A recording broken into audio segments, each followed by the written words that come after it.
This is Mike, guys, from Athenians Toastmasters in Hammersmith, Hello. and he's been a Toastmaster for around 3 years. Yep. And what he does in his club at the moment is he's in charge of mentorship. He's going to help us with going through Easy Speak, pathways, and just an introduction to writing speeches, just sharing some of his experiences. His club is quite a big club and they meet every week, which is a bit strange for us because we meet twice a month. But I'll hand it over to Mike and he can give you any more information about his club or his experience with Toastmasters. Any thoughts where you'd like to go first? So I could be honest here, Mike. I've not actually looked at this website in any detail at all, You've actually. not. So an Okay. overview would be Okay. good. That's brilliant. So Toastmasters International is the worldwide Toastmasters organization. And what you learn is when you come to Toastmasters for a while is whilst we all go to weekly clubs and meet up and do our speaking, it's all enabled by a very large organization, a sort of like a pyramid of volunteers all the way up to the head of the organization, and they make all of this happen.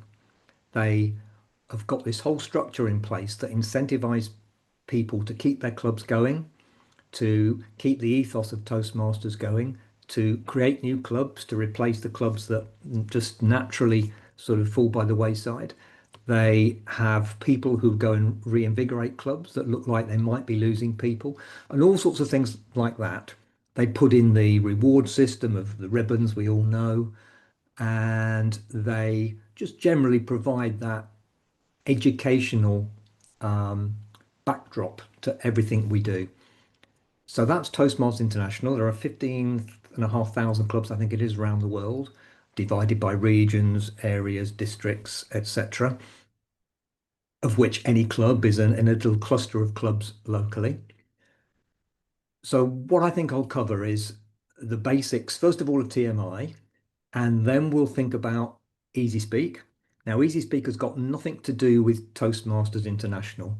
It just happens that many clubs use Easy Speak for the day in, day out management of meetings. And generally, that is where you'll go on to book yourself into a role for an upcoming meeting, to request a speech. You might just WhatsApp the VPE, for instance, say, have you got a spare slot?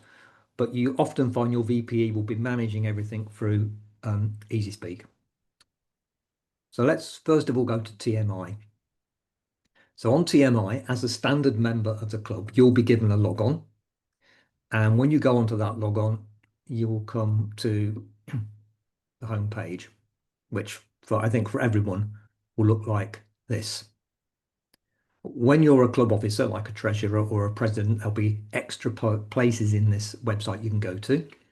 But what we want to go to today is you'll see education programs. So what I want to talk to you about are the pathways that are available, because you'll come to TMI for education related information. So in the time you've got available, I won't go into the detail. What I'll do is point you to the places to go to read up on this. So there's general information on why they have these education programs, why they think they're good, and emphasizing experiential learning. You can only get good at public speaking by trying public speaking. And I would add in there, you see a lot of expensive one-day courses on public speaking that'll cost £500 from the day, and really will give you a few minutes chance to talk. For our club, for instance, we charge £118 every 6 months. That's 25 meetings, and you get a chance to speak every week. It's just unrivaled, really. So you get lots of feedback from your peers. That's unique to Toastmasters. Mentoring, if you want it, no one's forced to have it. And this is what I like about it. It's a self-paced program through pathways. So if we have a look at the pathways, as a welcome here, let's look at the overview and try past some projects. Here we go. So recently, Toastmasters revamped their path and projects. There used to be a few more. I think there were 11 in total, but there are now 6. Now, if you're at the start of your speaking journey, you don't need to get too bothered by all of these 6 programs, these pathways, because for the early part of them, they are very much the same. So all the pathways are divided into 5 levels. The famous icebreaker is speech 1 of level 1. If you don't know which pathway you want to do, I always suggest presentation mastery. With any club, you'll find that most people are doing presentation mastery. So we'll just click into it. And as I said, and if anyone's got any questions, please just interrupt, because I'm aware with Vicky, we've got a limited time. We're recording it, so we don't want to make it very long. So please interrupt and ask questions, and it might short circuit some of the going through this. But we've got the 5 levels. So if you're at the start of your journey, we focus on the mastering the fundamentals. So when you join the club, you'll do an icebreaker speech. Hopefully, if you get a mentor or the president or someone will say to you, this is what we'll aim for. Now, the icebreaker is introducing yourself to the club. It's a 5-minute speech.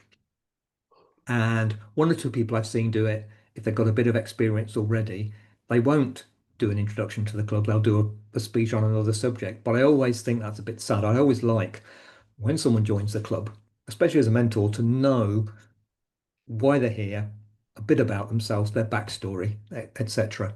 So that is the icebreaker, a 5-minute speech, a personal story. It's a very safe place to come to the club. We'll all be behind you, give you big applause when you come on the stage and do your icebreaker speech.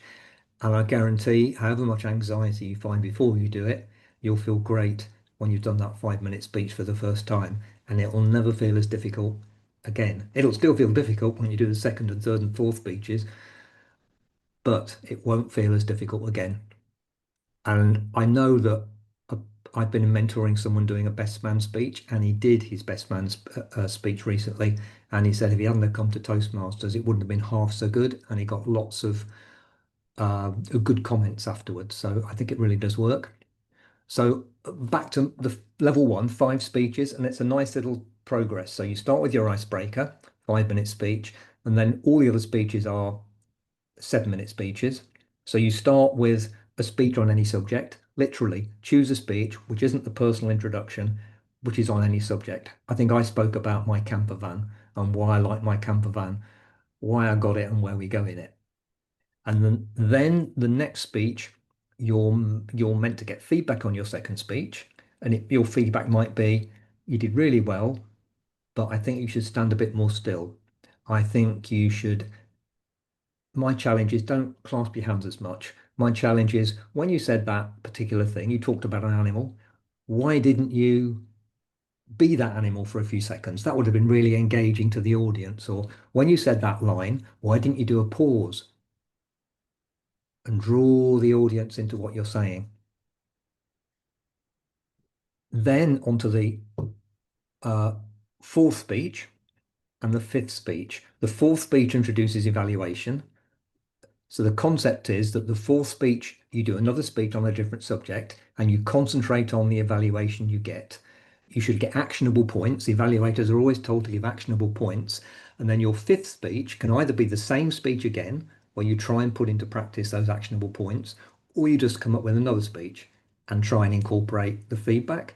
And the person doing your evaluation will be primed to look at the points in the 4th speech that your evaluator gave, and then commenting whether you achieved that and giving you more challenges and lots of congratulation and praise, as we always do.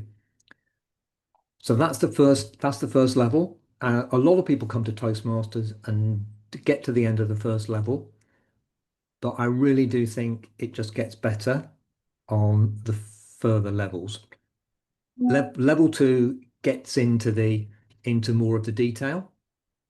So level 2 is about understanding your communication style, effective body language, and introduction to Toastmasters mentoring. So the communication style is thinking about you in normal life, in your place of work.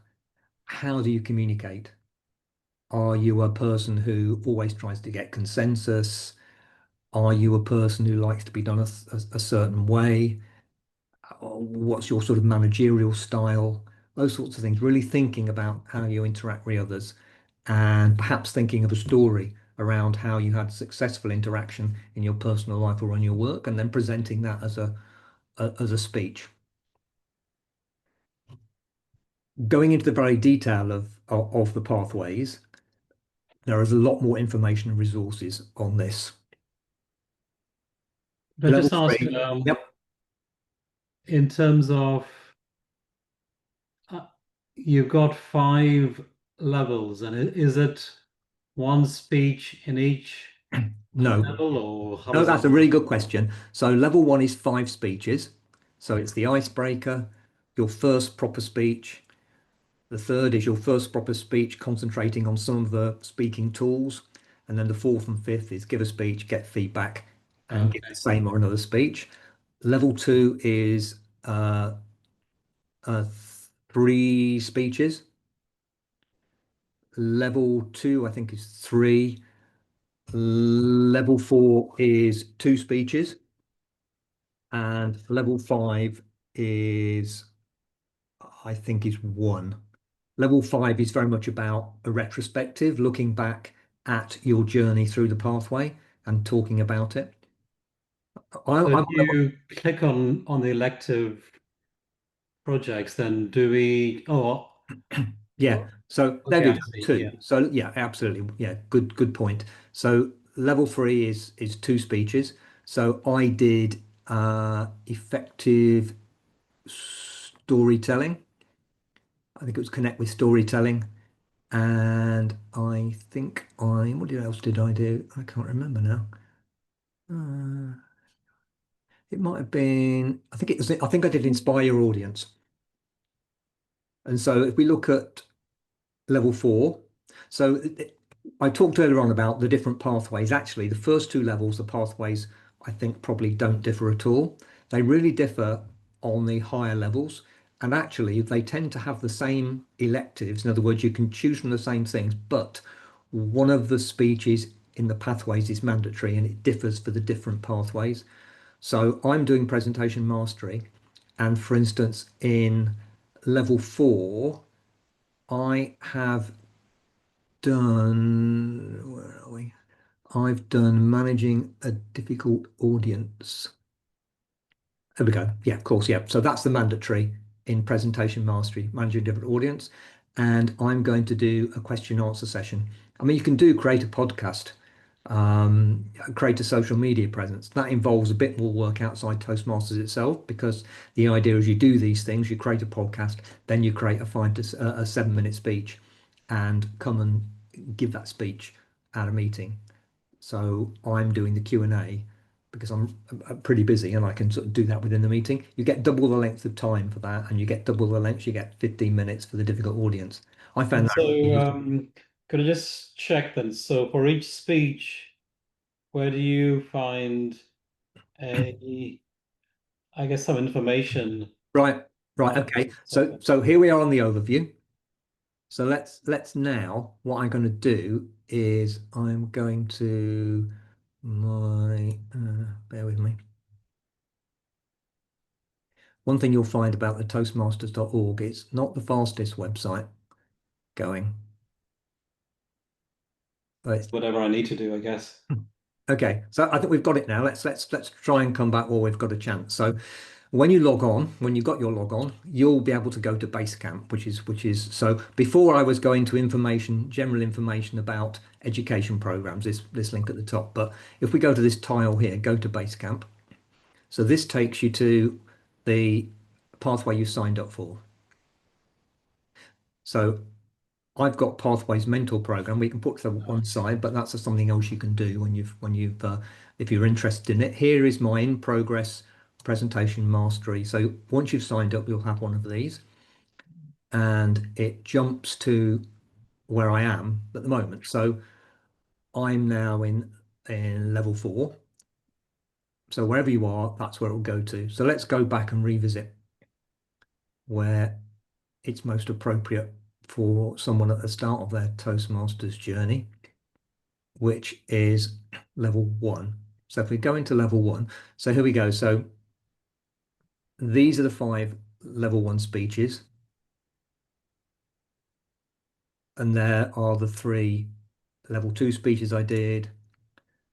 There are the level 3. I didn't. Oh no, I did creative, effective visual aids. I did a speech on my drumming. I play the drums in a band, so I took my cymbal in and my drumstick and talked about how to play the drums, the techniques you use. So in fact, that was the thing I won the speech competition at the club with. So here we go, back to here. So icebreaker. So let's click on the icebreaker. So you can revisit what I went through when I did this in the first place. So remember, you've logged on, you've pressed go to Basecamp, and once you're set up with this pathway, you'll come in with this sort of menu, and you'll see this. So if we go to the first bit, it's like a series of steps. So about the icebreaker, project resources, there's a checklist you can download, an evaluation resource. Let's have a look at one of these. Let's have a look at the evaluation resource.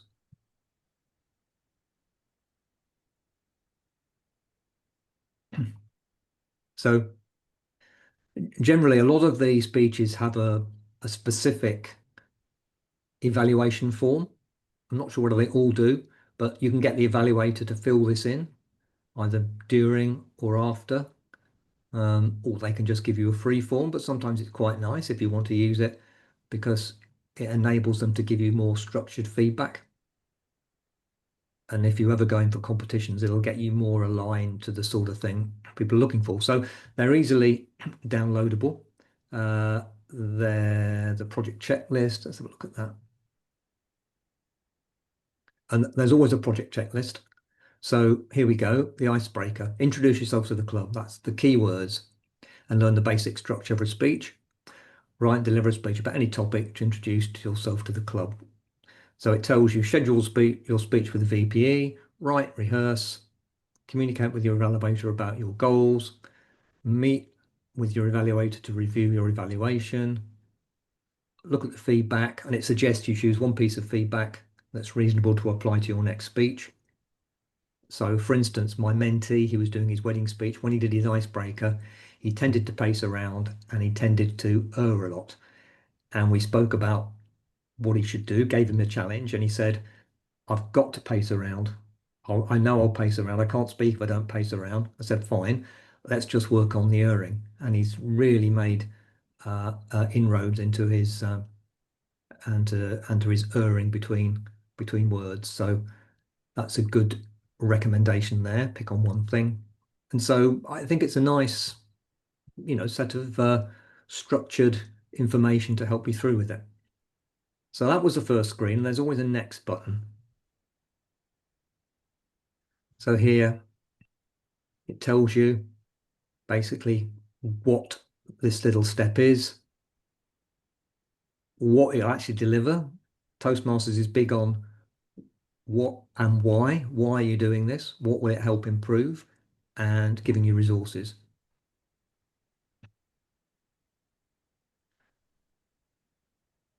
So we've got an introduction of the assignment.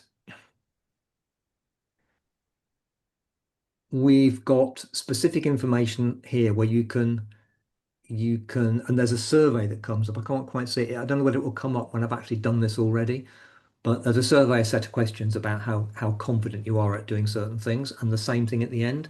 And so you can assess whether you think you've got better, and anything you add will be kept in here so you can go and review it.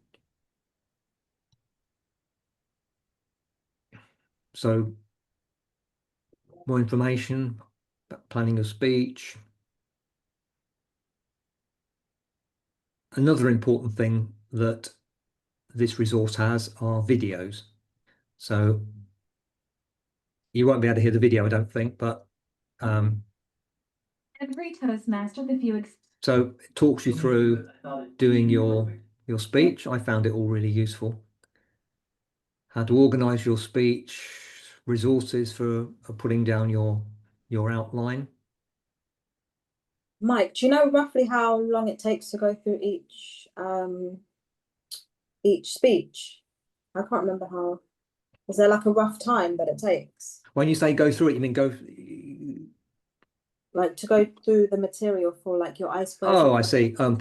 5 minutes to have a look through it. I mean, filling in the survey if you're going to do it seriously, I suppose that takes a couple of minutes each. But generally, once you've done the first few speeches, you know what works for you. And so what I do is I like to do things properly. So, for instance, the connect with storytelling speech, I like to work out, well, what do they actually want from that? Or the visual aid speech, what are the limitations, and what do they really want you to do? So once I've got that information, I tend to do the surveys. I download some of the resources, but the resources make the whole thing easier of actually doing that speech.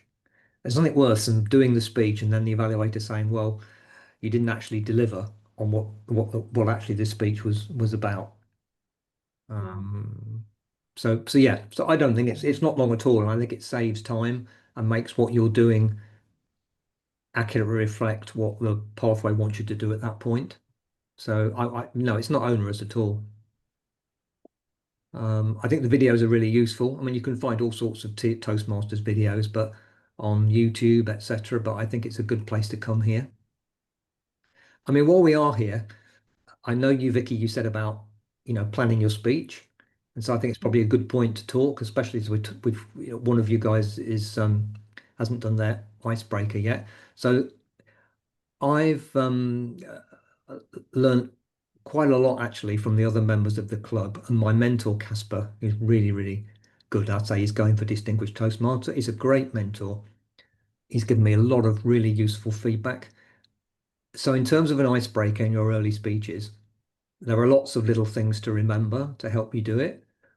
One of them is say what you're going to say it, and say what you've said. It's really important in any speech, whatever the content, whether it's really, really interesting or not so interesting, you'll always sort of score points from your evaluator in terms of, is this a good speech? By signposting at the start what you're going to say. Say what you're going to say, but don't say too much. Less is always more. Beginner speakers, like myself, tended to fill my speech with content because I was so scared of running out of content halfway through. And so I always used to hit the red light. I always talked a bit too fast.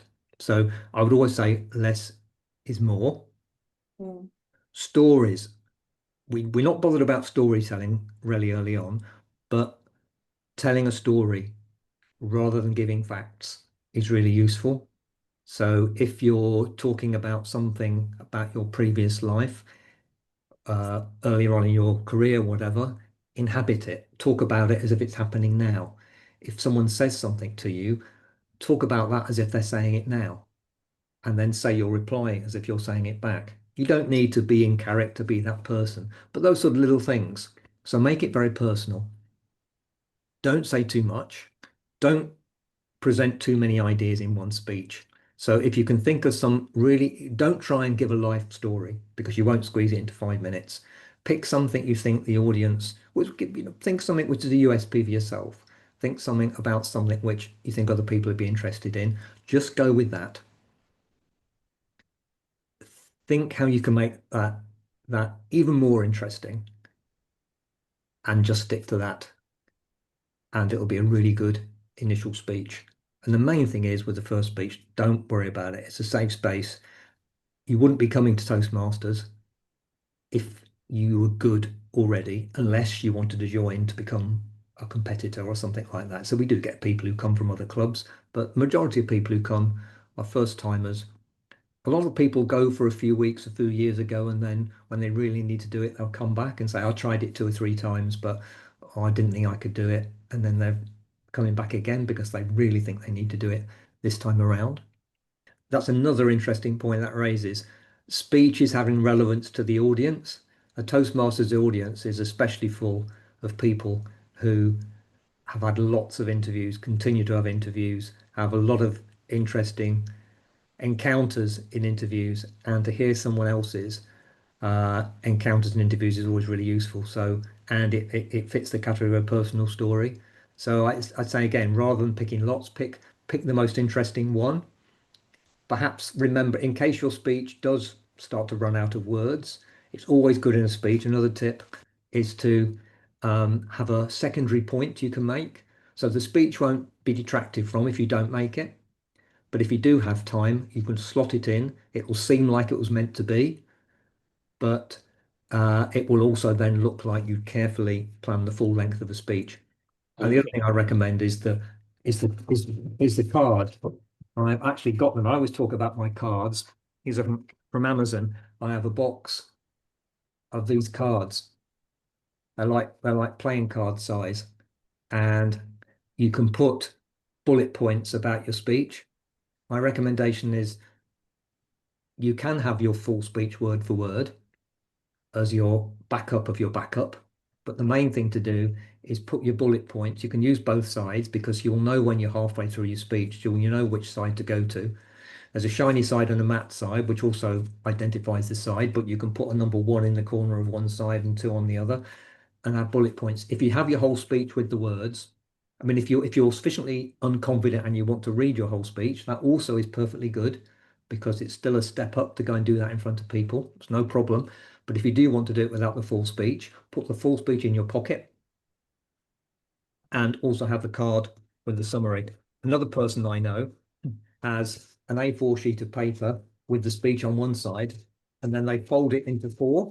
And so the quarter size, they have their bullet points. So they look at the bullet points if they need it. But if they have a real problem, they can open it up. If you have your whole speech word for word and you start to forget what you want to say, you'll get stuck trying to find your place on the speech that's got every word on it. And you'll be really in the heat of the moment, find it very hard to find it. So I recommend a 2-stage sort of backup. And if you have that in your pocket, if you think you need it, in the few seconds where you start to reach for your pocket, you may think of what you want to say.